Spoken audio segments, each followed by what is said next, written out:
Assalamu alaikum. Hello and warm welcome to all of you. Dear students, today I am here with part 14 of history chapter number 1, the rise of nationalism in Europe. In the previous lecture, we had discussed the process of unification of Italy. Today we are going to discuss the strange case of Britain. Students, in Britain, the process of the formation of nation state was not the result of sudden event or revolution, but it was the result of long drawn out process. At a time, there was no British nation exist before 18th century.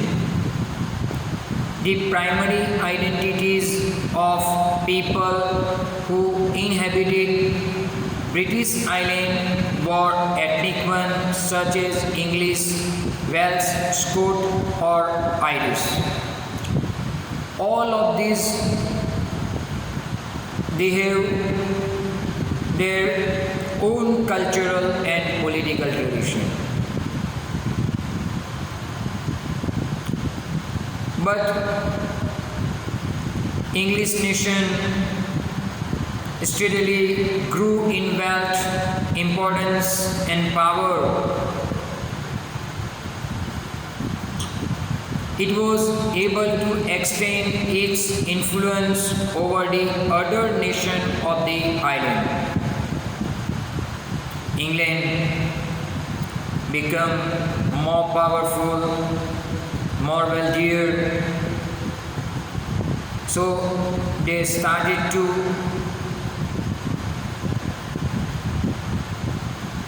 extend their influence over the other nation of Ireland such as Scotland and Ireland. In 1688, monarchical form of government was ended in England and English Parliament got the control of the country.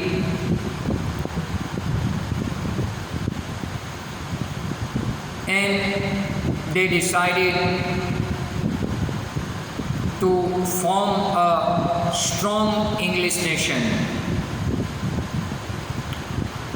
That is why the Act of Union was passed between England and Scotland in the year 1707.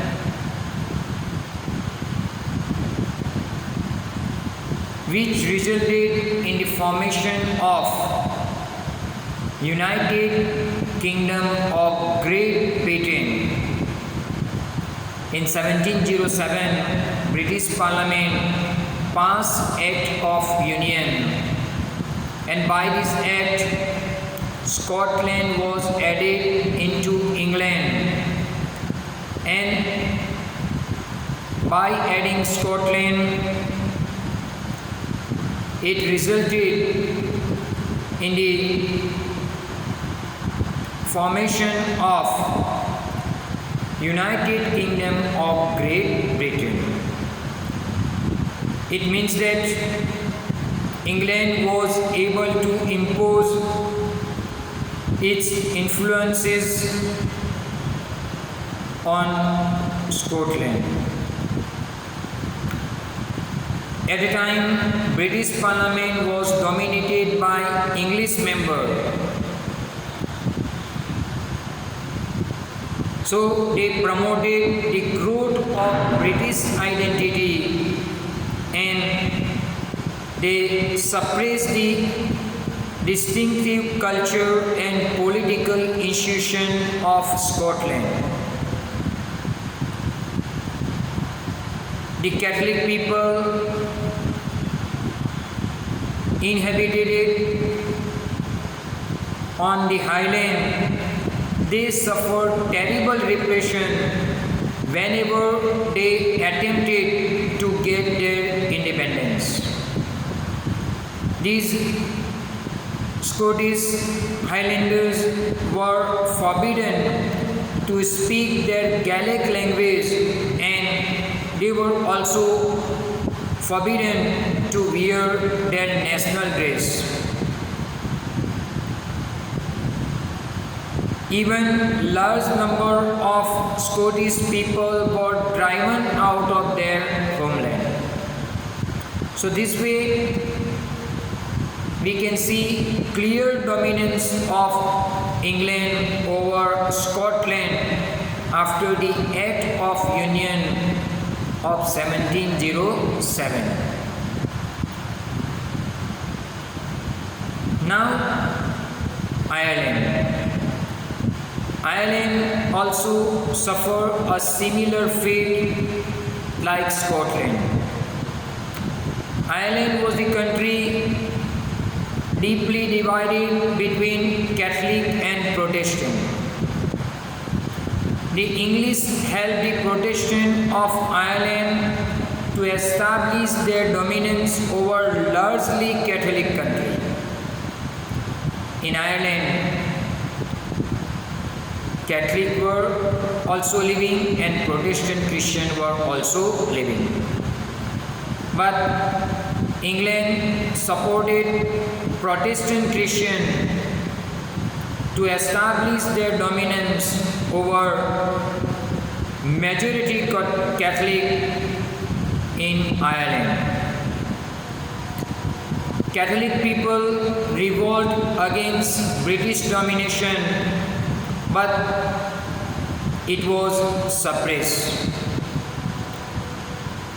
One such revolt was started by Wolfton and his United Irishmen in 1798, but they got failure and Ireland was forcibly incorporated in United Kingdom in the year 1801.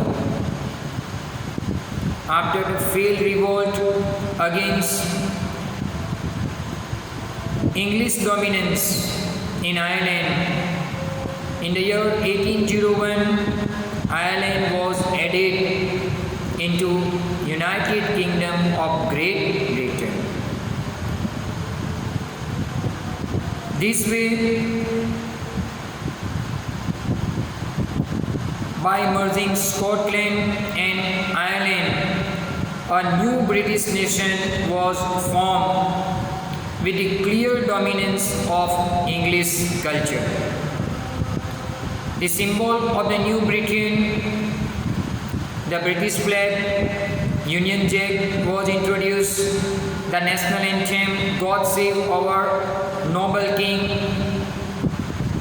declared as the national anthem, and English language were promoted into Scotland as well as Ireland. In this way, we can see that the older nation survived only as a subordinate partner of this union. With this, I would like to conclude my today's lecture. Thank you very much to all of you. Allah Hafiz.